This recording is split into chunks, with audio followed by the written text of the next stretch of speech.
Entonces, lo primero que podemos ver en este par de versículos es que a Dios le agrada que oremos, ¿verdad? Mira cómo inicia el verso 3. Porque esto es bueno. ¿Qué es esto? El hecho de estar orando. Ahora, ¿por qué le agrada a Dios que oremos? Porque como Él está poniendo un mandamiento en el verso 1, exhorto ante todo que oren, cuando nosotros le obedecemos, le agrada a Dios. O quienes somos papás, ¿no te agrada cuando tus hijos te obedecen? ¿O te agrada más cuando te desobedecen? ¿Cómo te sientes cuando tus hijos obedecen? Ah. Entonces, Pablo está usando este mismo lenguaje para decir, a Dios le agrada que sus hijos oren, porque cuando oramos, estamos obedeciendo el mandamiento. Y lo primero que alcanzamos o podemos discernir acá es que Dios no ve las cosas como nosotros las vemos. Para nosotros vemos nuestras circunstancias y lo más fácil siempre será criticar. Aquí Dios establece que la iglesia, primeramente, si pudiéramos decirlo de esta manera, nuestra relación con el Estado, con el gobierno, la iglesia, su principal responsabilidad es orar por ellos. Pero es que no estoy de acuerdo con lo que estás haciendo. Dios no está diciendo si estás o no de acuerdo. Tu trabajo, mi trabajo es orar. Es más, ve tantito conmigo a Romanos capítulo 13, verso 1 y 2. Sométase toda persona a las autoridades que gobiernan, porque no hay autoridad sino de Dios. ¿Y las que existen? Ahora imagínate el contexto. Pablo le está escribiendo a la iglesia que está en Roma, cuando Roma en ese momento tiene gobernantes que están en contra de Dios. Y luego el mandamiento es sométete a las autoridades. Y es como para decir, oye, pero estas autoridades están en contra de nuestra fe. Y nuevamente Dios diciendo, no te estoy preguntando si ellos están a favor o no, tu trabajo es este, respétalos. ¿Por qué? Porque ¿quién los puso? En últimas instancias es Dios. No nos gusta aquel texto que se usa mucho en campaña política, el de Daniel, cuando dice Dios pone reyes, pero cuando pone el que no nos gusta, no, el enemigo dice. No.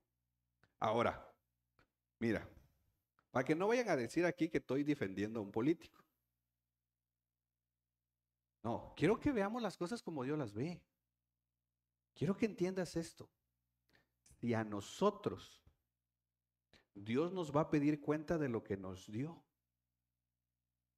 Todos aquí tenemos dones y talentos, ¿verdad? ¿Quién te los dio? Ok. Dios va a pedirte cuenta. ¿Qué estás haciendo con los dones y talentos que Él te dio? ¿Te acuerdas de la parábola de los talentos? Ok. Dios te va a pedir cuenta de esto. Ahora, imagínate toda esta gente que está en el gobierno. Si Dios los puso ahí, Dios les va a pedir cuenta. ¿Te imaginas a toda esta gente que les va a decir, te di la oportunidad de gobernar un estado y lo único que hiciste fue aprobar leyes que iban en contra mía? ¿Te das cuenta? Pobre gente si no se arrepiente. ¿Ves cómo se ven las cosas desde el punto bíblico? Pobre presidente que por quedar bien con otros aprueban leyes que van en contra de la palabra de Dios y se ganan el aplauso de mucha gente, pero se ganan la desaprobación del Dios que los puso ahí. Y Dios los va a llamar a cuentas a cada una de estas gentes. ¿Qué tenemos que hacer por ellos? Orar. Y si algún día, por cualquier razón, se te da o se me da la oportunidad de conversar con alguno de ellos, que Dios nos ayude para aprovechar a compartirles el Evangelio. Mira el verso 2 aquí en Romanos 13. Por tanto, al que resiste a la autoridad, al ordenado por Dios se ha puesto, y a los que se han opuesto recibirán condenación sobre sí mismos. Lo que aquí está diciendo, y casi todo el capítulo 13, Pablo está diciendo básicamente, respeta las autoridades. Pero no te olvides que esta gente está perdida. No te olvides que esta gente va caminando al infierno. Ora por ellos. Sí, no estamos de acuerdo con el montonal de cosas horribles que esta gente hace. Pero mi trabajo principalmente es orar por ellos. Y regresando a Timoteo, esto es lo que Pablo está recordándonos. Entonces, el verso 3, por así decirlo, creo, no ocupa mayor explicación porque está tan claro al decirnos, porque esto es bueno. ¿Qué es lo que es bueno y agradable? Orar por esta gente, ¿verdad? Ahora, mira el verso 4. El cual quiere, ¿quién es el que quiere aquí? Dios, ¿verdad? ¿Qué quiere Dios? Que todos los hombres sean salvos y vengan al pleno conocimiento de la verdad. Ok, y aquí es donde me voy a detener unos minutos. ¿Quiénes son todos los hombres? Dices, pues todos los hombres. Ahora, mira tu Biblia en el verso 1. ¿Cómo termina el verso 1?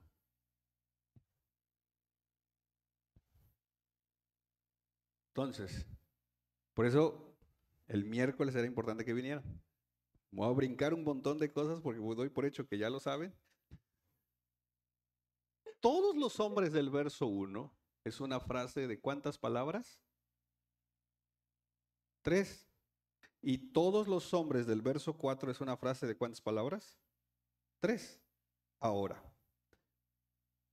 el Nuevo Testamento no se escribió en español. Me hubiera encantado que se escribiera en español, pero no se escribió en español, se escribió en griego. Y la palabra todos en el verso 1 en griego es la palabra panton y la palabra hombres es la palabra antropon. El todos del verso 1 es en griego un adjetivo genitivo plural masculino. El hombres del verso 1 es un sustantivo genitivo plural masculino. Adjetivo genitivo, sustantivo genitivo, todos los hombres. Pasemos al verso 4. El todos ya no es panton, es pantas. Y el hombre, hombres, ya no es antropon, es antropus. El todos en el verso 4 es adjetivo acusativo. Y el hombres es sustantivo acusativo. Solo quería mencionar esto, no es una clase de griego. El punto es que el todos del verso 1 es lo que es un adjetivo sustantivo y el todos del verso 4 es un sustantivo acusativo. Significa que el todos de uno y el todos del otro verso no necesariamente son iguales.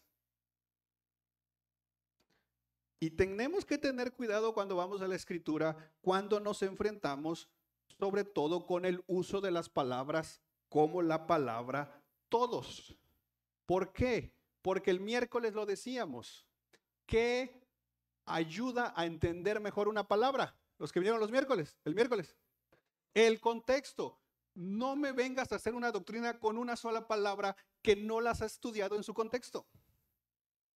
Mira, Tito capítulo 2, verso 11. Vamos un poquito rápido, porque son varios versículos. Porque la gracia de Dios se ha manifestado trayendo salvación ¿a quién? Nuevamente, la palabra todos, si la salvación se ha manifestado a todos los hombres, entonces, ¿qué tendríamos que concluir? Que la decisión está ¿en quién? En los hombres. Porque lo único que Dios fue manifestar su salvación. Romanos 5:18. Así pues, tal como por una transgresión resultó la condenación de ¿quién? Así también por un acto de justicia resultó la justificación de vida ¿para quién? Entonces, ¿todos los hombres son justificados?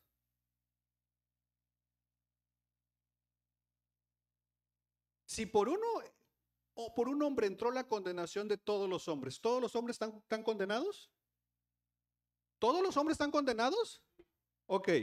Y por un acto de justicia resultó la justificación de vida para todos los hombres. Entonces, ¿todos están justificados? ¿Por qué si todos están condenados, pero no todos están justificados?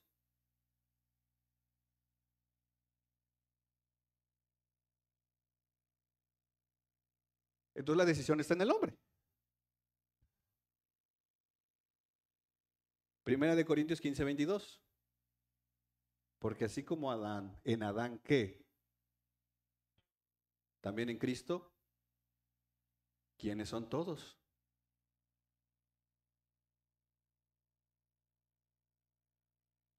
Y todos son todos los seres humanos. Miren, hermanos, lo digo con respeto. Si hay alguien esta mañana que piensa que la palabra todos significa siempre todos los hombres de la humanidad, aquí tenemos un problema que no raya en la herejía. Aquí tenemos un problema que es una herejía. Si yo concluyo que en Adán todos mueren, pero en Cristo todos serán vivificados y que entonces todos son justificados, ¿sabes qué herejía estoy abrazando? La herejía que se conoce como el universalismo. ¿Qué significa el universalismo? Que todos van a ser salvos. Es más, conectemos Timoteo. ¿Por qué todos van a ser salvos? Porque es el deseo de Dios. Ahora, pero tenemos un texto que dice, pero no hay hombre que busque a Dios. ¿Verdad? No hay nadie que quiera a Dios. Pero todos van a ser justificados. Pero si yo no quiero a Dios. Entonces, nadie busca a Dios o todos están destituidos de la gloria de Dios. Ahí hay otro todos. Nuevamente. O una de dos, o abrazamos el universalismo y que entonces no importa cómo vivamos, ¿de qué sirve predicar el evangelio si al final del día todos? Es más, yo escuché a un predicador decir que hasta Satanás era salvo.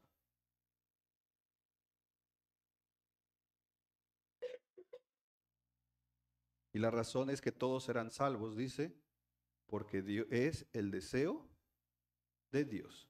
A ver, ¿puedes regresar tantito a 1 Timoteo 2:4, por favor? A ver. La Biblia dice, deleítate en Jehová. Si te deleitas en el Señor, ¿qué va a hacer el Señor? ¿Él va a qué? A cumplir los deseos de tu corazón. Ok. ¿Por qué? Porque Él tiene poder, ¿verdad? Para hacerlo. De nada serviría que lo prometa si no lo puede hacer. Pero Dios no es un Dios mentiroso. Ok. Si nuestro Dios es poderoso para cumplir todos nuestros deseos, y si su deseo de Él es que, ¿a poco no va a cumplir su propio deseo?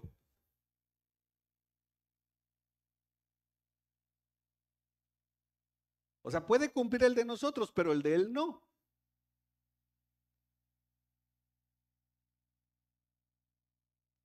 Nuevamente, tengamos cuidado con estas posturas porque fácilmente podemos comenzar a meternos en problemas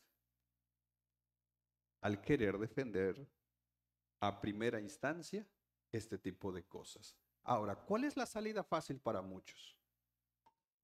La salida fácil para muchos es lo que se conoce como una salvación potencial, lo que decíamos la semana pasada. La salvación potencial no es otra cosa que Cristo murió en la cruz haciendo la salvación potencialmente posible para toda la humanidad, pero entonces ¿de quién depende? Del hombre. Por lo tanto, es aquí donde entra la famosa frase, Jesús hizo 99% de toda la obra de salvación, pero ahora depende de ti. Justo anoche acabé de leer un libro que en muchas partes está muy bueno, sobre todo por temas de abusos dentro de la iglesia, pero había unas cosas en la tesis de la autora que me quedaban pensando, porque cuán fácil ponemos al corazón de Dios como un corazón de un Dios débil. El corazón de Dios está triste. El corazón de Dios está llorando. El corazón de Dios está preocupado. ¿Sabes de dónde vienen esas ideas? Esas ideas vienen del politeísmo. Porque cuando las primeras civilizaciones, que como hemos visto en teología propia, el ser humano por naturaleza es religioso, mira qué es lo que hicieron. Construyeron o crearon dioses a su propia manera. Y si yo me enojo porque no me dan lo que quiero, supongo que Dios se va a enojar porque no le doy lo que Él me pide y entonces no me va a mandar lluvia. Entonces hago la imagen de un Dios con emociones cambiantes que depende de mí. Es un Dios que depende de mí. ¿Qué? ¿Cuántos quieren que el corazón de Dios esté alegre?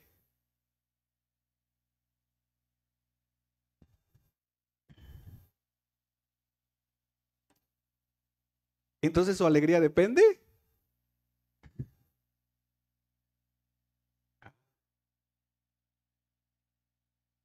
¿Qué Dios tan débil? Y no sé tú, pero mi Dios no es débil. Mi Dios no depende de mí. Mi Dios es Dios. Y vuelvo a repetir, cuidado con el uso de la palabra todos en cualquier texto.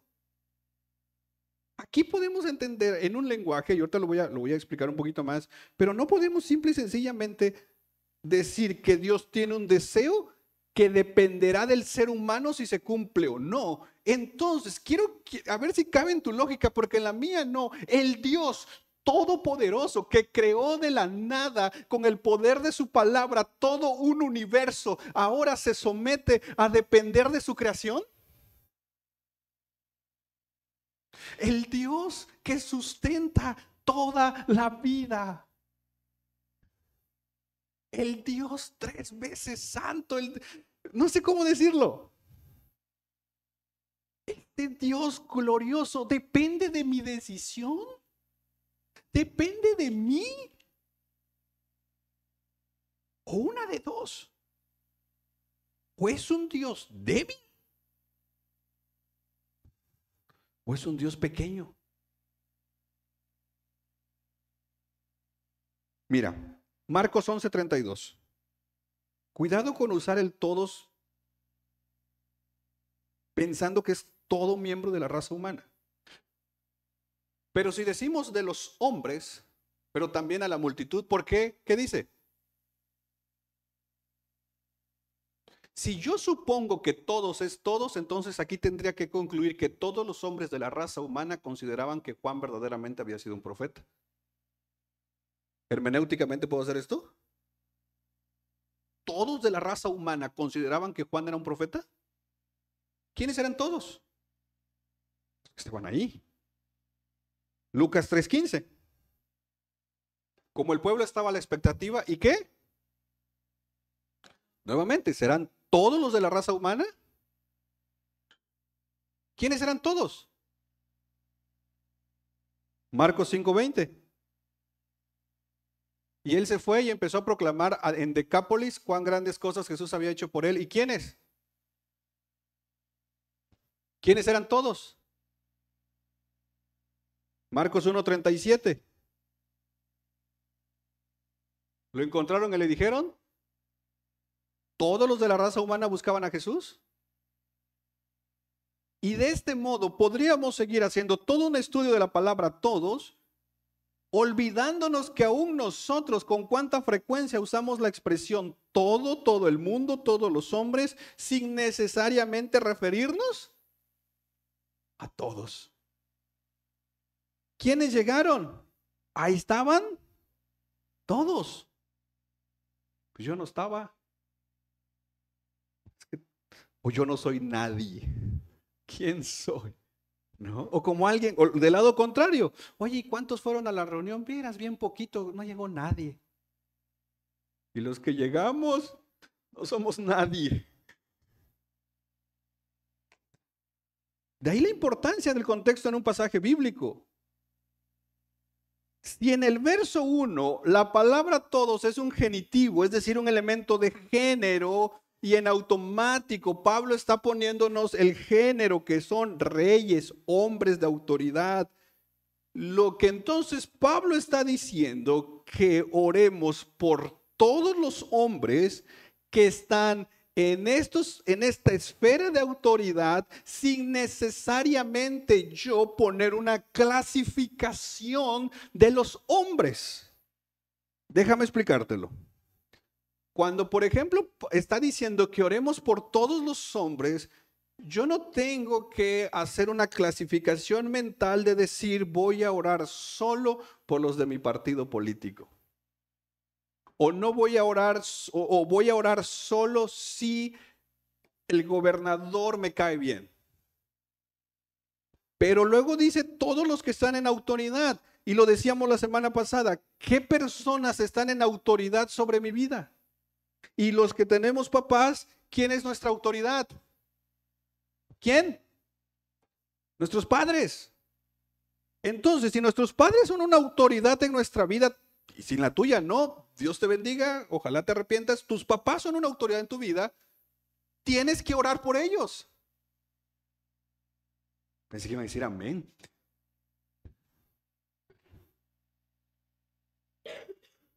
Si un líder en la iglesia es una autoridad en tu vida, ¿tienes que? Pero mira cómo yo desobedezco esto cuando yo empiezo a clasificar o hacer clasificaciones de por quién tengo que orar, y entonces comienzo a orar por unos en específico, por estos no, porque me caen mal, y entonces es aquí donde el mandamiento viene y nos dice, ora por todos. No andes poniendo tú estos elementos de clasificación. Es como decir, aquí en la iglesia, no, pues yo nada más oro por los que me caen bien. Yo oro nada más por los que están en mi grupito de amigos. Yo nada más oro por mi familia. Ok. Pablo va a venir y va a decirte, ora por. Y aquí, en este contexto, ¿quiénes serían todos? Toda la iglesia reformada 242. ¿Entendemos un poquito ya mejor el texto?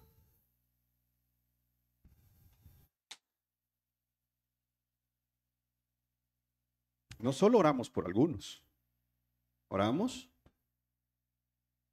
Ahora, ¿por qué razón debemos de orar por todos? Verso 4.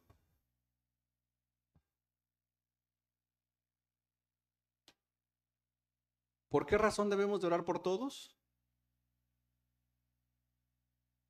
Dice, porque Dios quiere que todos los hombres sean y vengan al pleno conocimiento de la verdad. Hendrickson, un especialista en este texto, dice, el todos los hombres aquí en el verso 4 debe tener el mismo sentido que el verso 1. La salvación no está limitada a un cierto grupo de personas en particular. Y es que, acuérdate de algo, nuevamente el contexto es importante. En esta iglesia naciente, están los primeros años de la iglesia, uno de los problemas que comenzaron a suceder es que los judíos no querían a los gentiles, ¿te acuerdas? Ok, pero luego judíos empezaron a venir a Cristo. Ahora, tú y yo sabemos que una persona puede ser salvo hoy pero mañana seguirá con actitudes iguales que tenía antier, porque el cambio se va dando poco a poco. Ok, entonces, habían judíos, ya cristianos, que seguían teniendo como ciertos elementos hacia los gentiles. Por eso Pablo regaña a Pedro, ¿te acuerdas? Le dicen, ¿por qué con los judíos te portas de una manera y con los gentiles de otra? Porque Pedro sabía que habían judíos, aún cristianos, que no querían a los gentiles. Es por eso que cuando Pedro entra a la casa de Cornelio, nosotros leemos el pasaje quizás muy rápido, muy superficial, pero históricamente hablando, es un punto crucial en la historia del cristianismo. El hecho que Pedro entrara a la casa de Cornelio estaba literalmente desbaratando un montón de barreras, principalmente muchas barreras religiosas, como por ejemplo decían que un judío no podía entrar a la casa de un gentil, porque esto es lo que estaba haciendo el evangelio.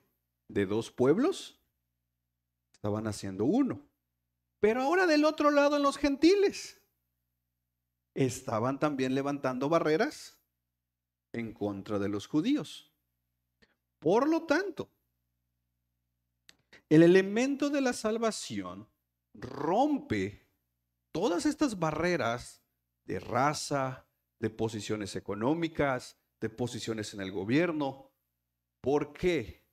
Porque todo ser humano está perdido y necesitan la salvación. Cuando Pablo está diciendo que Dios quiere que todos los hombres sean salvos, dice Hendrickson, deberíamos entenderlo no en un elemento de que diga, es que quiero que toda la humanidad sea salva, porque mis hermanos, a ver, te lo pregunto de esta manera, si Dios quisiera que todos los hombres fueran salvos, ¿a poco no lo podría hacer? Vuelvo a repetir, si tú me sacas la tarjeta, pero es que depende del ser humano, está bien.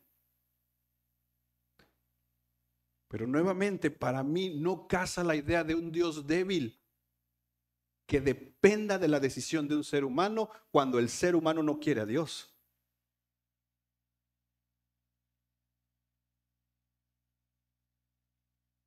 Y ya sé que aquí esta frase al final dice, y vengan, ¿verdad?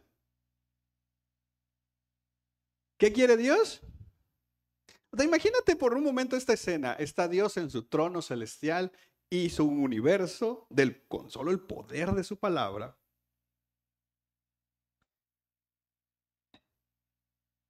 Y es que aquí entramos en otro punto, porque si ponemos a un Dios que depende de su creación, entonces, ¿cuándo se le ocurrió el plan de salvación a Dios?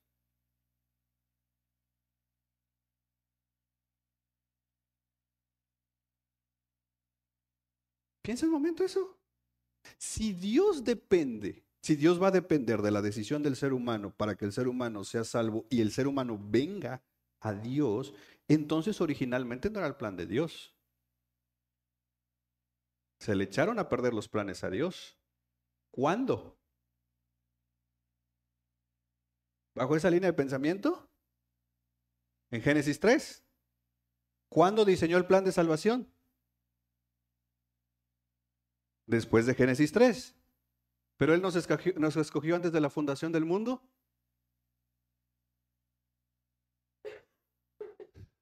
Si el plan fue diseñado después de la fundación del mundo, ¿cómo nos escogió antes de la fundación del mundo? No sé, perdónenme, a mí me cuesta entenderlo.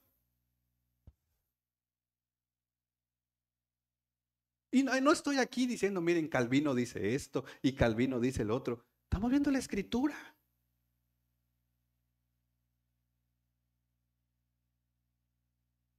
Voy a enseñar en los próximos miércoles, espero que pronto, algo que se conoce como el pacto de redención, que es el pacto intratrinitario en la eternidad,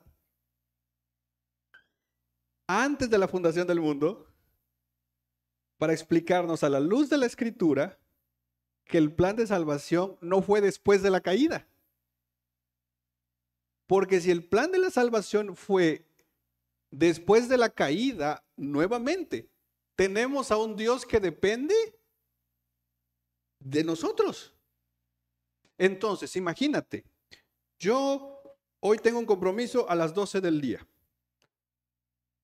Dios está esperando que yo cumpla ese compromiso, pero si algo sucede y yo no logro llegar,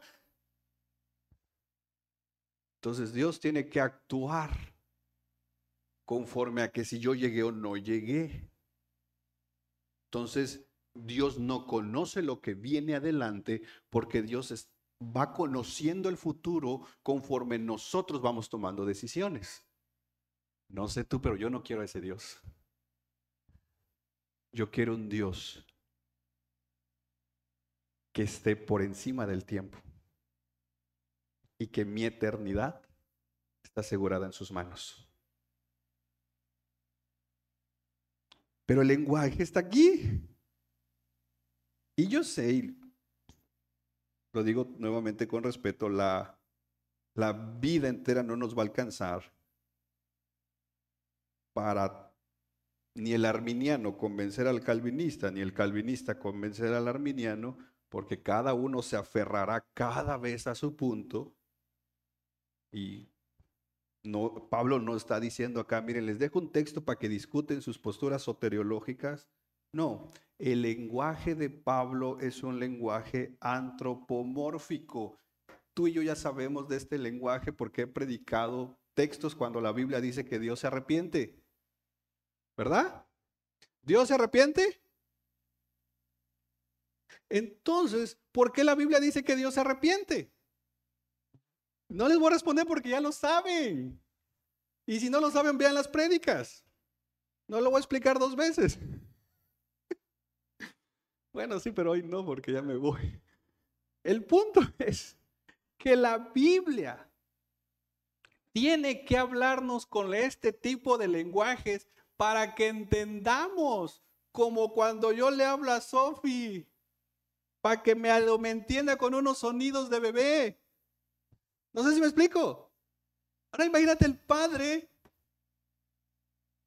tiene que hablarnos en un lenguaje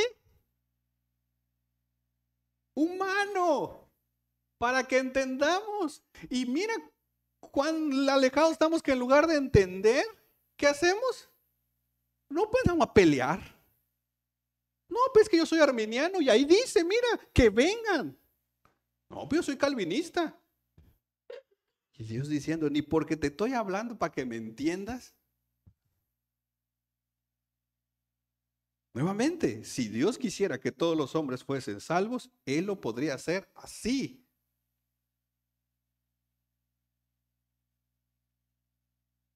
Ah, pero alguien dice, oye, pero es que mi Dios es un caballero. Y Él mandó a su hijo a morir en la cruz. Él hizo todo en la cruz, pero Él es un caballero y Él va a respetar tu decisión. Porque Dios no hizo robots. Él toca la puerta. ¿No dice Apocalipsis? Él está ahí tocando la puerta. Ábrele tu corazón a Jesús. Por favor.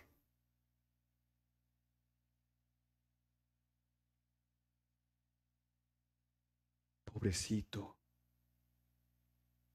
Mira todo lo que ha hecho por ti.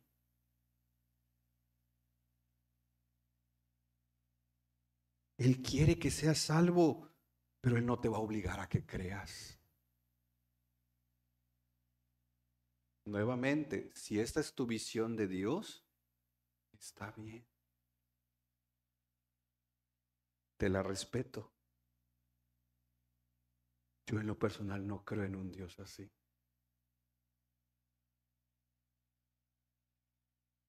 Porque para muestra creo que somos nosotros mismos, que estamos aquí porque Él vino a nosotros. Él es el eterno buscador. Adán y Eva pecan. ¿Qué hacen? ¿Van a buscar a Dios? No, se esconden. Hacen su religión cubriéndose su desnudez. ¿Es quién vino?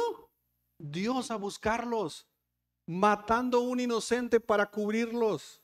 ¿Quién buscó a Abraham? ¿A poco en Ur de los Caldeos Abraham dijo, no tengo nada que hacer esta tarde, voy a buscar a Dios? ¿Quién lo buscó? ¿Quién se encontró con Moisés cuando Moisés andaba buscando su oveja? ¿Quién fue a ungir a David? Samuel, a través de Dios enviándolo. ¿Qué vino a hacer Jesús? A buscar a los que nos habíamos perdido. Y ahora resulta que de un día para otro, el Dios que es el eterno buscador ya no nos busca, sino que se sentó a esperar que nosotros lo busquemos. Muéstrame en la Biblia dónde cambió Dios. Ahora, ¿cómo entender entonces este mensaje? Ok, si tú sigues diciendo, está bien, es que el ser humano es el que va a decidir, está bien. Aquí el asunto es, si tu doctrina de salvación es arminiana y estás esperando que el ser humano decida por Dios, mira, te lo digo, te amamos en Cristo Jesús. También. Somos hermanos en Cristo. Pero por favor, si esta mañana tú eres arminiano, no tomes la postura de pensar que no debemos de orar por los perdidos. No tomes la postura de pensar que no les debemos de predicar porque no los presionemos, porque ellos tienen que decidir. Es más, no entendería tu oración arminiana si dices, Señor, por favor no los toques, que ellos decidan. Por favor, Señor, no te metas en sus vidas, que ellos te busquen. Respétalos, Señor. Yo no entendería esa oración. Porque ¿sabes cuándo una persona buscaría a Dios?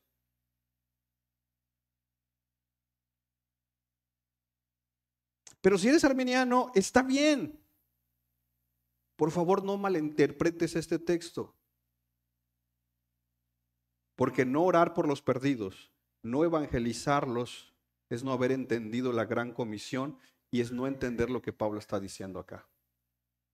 Ahora, si estás aquí esta mañana y tu doctrina de salvación es calvinista, tampoco tomes la postura de pensar, ¿para qué voy a orar por los perdidos si ya Dios eligió a los que van a ser salvos? Eso, mis hermanos, es no entender ni siquiera el calvinismo.